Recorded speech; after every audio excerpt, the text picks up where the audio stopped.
Assalamualaikum warahmatullahi wabarakatuh. Perkenalkan, nama saya Rahma Aulianisa, mahasiswi Universitas Ternate Bogor dari kelas 4A Prodi Manajemen Pendidikan Islam. Di sini saya akan mempresentasikan materi manajemen madrasah tentang manajemen sarana dan prasarana. Yang pertama yang akan saya bahas adalah perencanaan. Perencanaan adalah langkah awal yang sangat penting dalam mengelola sarana dan prasarana di madrasah. Nah, kenapa penting? Karena kalau kita tidak merencanakan dengan baik, bisa saja barang yang dibeli tidak sesuai kebutuhan atau fasilitas jadi rusak karena tidak dirawat tepat waktu. Nah, perencanaan ini mencakup beberapa hal, yaitu yang pertama, mengetahui apa yang dibutuhkan. Misalnya, apakah kita butuh ruang kelas tambahan atau perlu perbaikan laboratorium. Nah, yang kedua, melihat kondisi yang ada sekarang. Apakah ruang kelas cukup? Apakah perpustakaan masih layak digunakan? Nah, yang ketiga, menentukan mana yang harus didahulukan. Nah, kalau anggaran terbatas, kita harus tahu mana yang lebih penting untuk segera dipenuhi. Nah, dalam membuat rencana ini, madrasah harus mempertimbangkan beberapa hal, seperti jumlah siswa dan guru. Semakin banyak siswa, tentu butuh ruang kelas yang lebih banyak lagi. Nah, jenis ruangan yang dibutuhkan seperti ruang kelas, laboratorium, perpustakaan, dan tempat ibadah. Anggaran yang tersedia harus disesuaikan dengan kemampuan keuangan madrasah, standar nasional pendidikan. Nah, supaya fasilitas yang ada memenuhi standar yang ditetapkan pemerintah. Dengan perencanaan yang baik, proses pengadaan, pembelian atau pembangunan, dan pemeliharaan atau perawatan sarana prasarana bisa berjalan lebih tertata dan sesuai kebutuhan. Langkah-langkah dalam pengadaan sarana dan prasarana di madrasah. Nah, agar pengadaan berjalan dengan baik dan sesuai kebutuhan, biasanya ada beberapa langkah yang dilakukan. Yang pertama, yaitu menyusun daftar kebutuhan. Ini adalah langkah pertama. Kita catat dulu apa saja yang dibutuhkan. Misalnya, butuh meja belajar, papan tulis, atau renovasi ruang kelas. Yang kedua, yaitu menentukan spesifikasi barang atau bangunan setelah tahu kebutuhannya. Kita tentukan spesifikasinya, misalnya ukuran meja berapa, bahan dari kayu atau besi, dan sebagainya. Ini penting supaya barang yang dibeli sesuai harapan. Nah, selanjutnya, menyusun rencana anggaran biaya atau RAB. Kita hitung perkiraan biayanya. Berapa uang yang dibutuhkan untuk membeli atau membangun fasilitas tersebut. Ini juga membantu apakah anggaran cukup atau perlu disesuaikan. Nah, yang keempat, yaitu melakukan pembelian atau pembangunan. Setelah semuanya siap, barulah dilakukan pembelian barang atau pembangunan. Tapi harus melalui prosedur resmi, misalnya lewat panitia pengadaan atau pihak yang bertanggung jawab, supaya transparan dan bisa dipertanggungjawabkan. Oke, selanjutnya, jenis-jenis pemeliharaan, yaitu ada dua. Yang pertama, pemeliharaan rutin. Ini adalah perawatan yang dilakukan setiap hari atau secara teratur. Contohnya seperti menyapu, mengepel ruang kelas, memastikan kamar mandi bersih atau tidak. Nah, tujuannya untuk apa? Tujuannya supaya lingkungan tetap bersih, nyaman, dan enak digunakan setiap hari. Yang kedua, pemeliharaan berkala. Ini dilakukan dalam waktu-waktu tertentu, misalnya beberapa bulan sekali atau saat dibutuhkan. Contohnya, mengecat ulang tembok yang sudah kusam, memperbaiki atap yang bocor saat hujan, atau mengganti kursi atau meja yang rusak. Tujuannya untuk menjaga kondisi fasilitas tetap bagus dan awet dalam jangka panjang. Oke, selanjutnya optimalisasi fasilitas pembelajaran dan lingkungan. Yang pertama, strategi pemanfaatan fasilitas pembelajaran.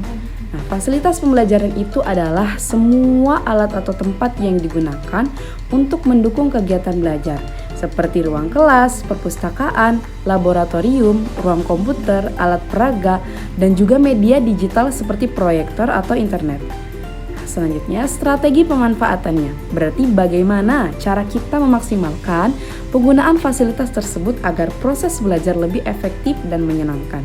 Contohnya, menggunakan perpustakaan untuk mencari referensi tambahan atau menggunakan laboratorium untuk praktik langsung supaya pelajaran lebih mudah dipahami. Yang kedua, pengembangan lingkungan madrasah yang mendukung pembelajaran lingkungan madrasah.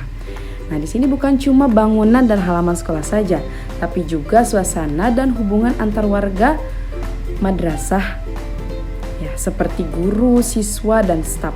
Mengembangkan lingkungan madrasah berarti membuat suasana belajar yang nyaman, aman, dan mendukung semangat belajar. Contohnya menjaga kebersihan kelas, membuat taman yang asri, atau menciptakan budaya saling menghargai dan kerjasama antar siswa. Cara mengembangkan lingkungan madrasah yang mendukung pembelajaran. Yang pertama, seperti menata taman, halaman, dan ruang terbuka. Sini kita bisa membuat taman dan halaman madrasah jadi lebih rapi, hijau, dan indah. Dengan begitu suasana sekolah jadi lebih nyaman dan bikin semangat belajar. Nah, yang kedua yaitu meningkatkan kebersihan lingkungan. Kalau lingkungan madrasah bersih, belajar pun jadi lebih fokus dan sehat. Jadi penting banget untuk buang sampah pada tempatnya, membersihkan kelas, dan menjaga fasilitas bersama-sama. Yang ketiga yaitu menciptakan lingkungan madrasah yang ramah anak. Nah, artinya madrasah harus jadi tempat yang aman, menyenangkan, dan tidak menakutkan. Nah, semua siswa harus bisa atau merasa dihargai, tidak dibully, dan bisa belajar tanpa tekanan. Yang keempat, melibatkan seluruh warga madrasah. Nah, agar lingkungan madrasah bisa berkembang, semua orang harus ikut terlibat, mulai dari guru, siswa, hingga staf. Misalnya kerja bakti bareng, menjaga kebersihan kelas, atau saling mengingatkan kalau ada yang buang sampah sembarangan. Nah, yang kelima yaitu menambah elemen edukatif. Nah, lingkungan madrasah juga bisa jadi tempat belajar. Misalnya dinding kelas diberi poster edukatif, taman ditanami tanaman obat yang bisa dipelajari, atau lorong dipasang kata-kata motivasi. Oke, selanjutnya manajemen aset dan sumber daya manusia. Inventaris dan pengelolaan alat aset madrasah itu maksudnya semua barang atau kekayaan yang dimiliki oleh madrasah. Contohnya seperti tanah, bangunan, meja kursi, alat peraga, komputer, dan perlengkapan belajar lainnya. Manajemen aset berarti bagaimana cara mengatur dan menjaga semua barang itu supaya tetap dalam kondisi baik, tidak hilang, dan bisa digunakan dengan maksimal.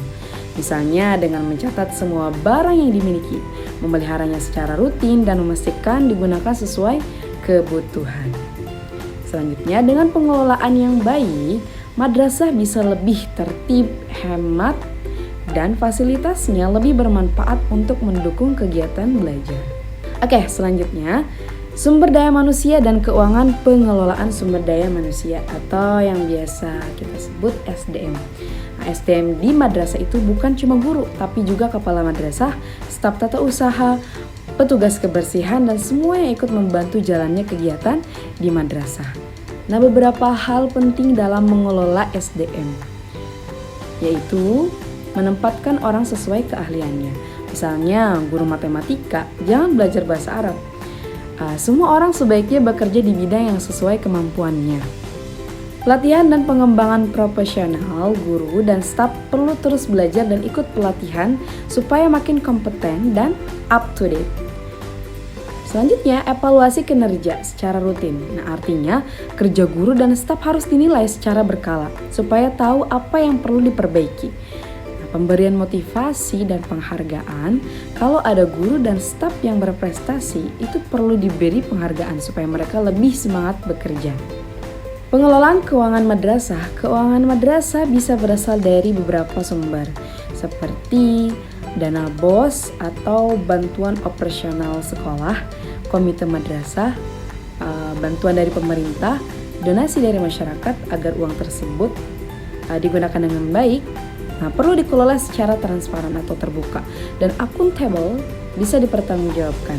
Nah, dengan cara apa? Dengan cara yaitu membuat rencana anggaran tahunan. Nah, jadi sejak awal tahun, madrasah sudah merencanakan dana akan dipakai untuk apa saja.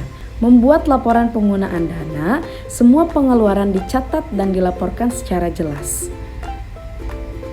Melakukan audit atau pemeriksaan keuangan ini untuk memastikan tidak ada penyalahgunaan dana dan semuanya dikelola dengan jujur. Oke, selanjutnya kesimpulan. Dari pembahasan yang telah diuraikan dalam PPT ini, dapat disimpulkan bahwa manajemen sarana prasarana dan sumber daya di madrasah merupakan faktor kunci dalam mendukung efektivitas proses pendidikan. Pengelolaan yang baik akan menciptakan lingkungan belajar yang kondusif, menyenangkan, serta mendorong tercapainya tujuan pembelajaran yang optimal. Demikianlah presentasi saya tentang manajemen sarana dan prasarana. Semoga materi yang telah saya sampaikan dapat menambah wawasan dan memberikan manfaat bagi kita semua dalam mengelola fasilitas secara lebih efektif dan efisien. Terima kasih atas perhatiannya. Wassalamualaikum warahmatullahi wabarakatuh.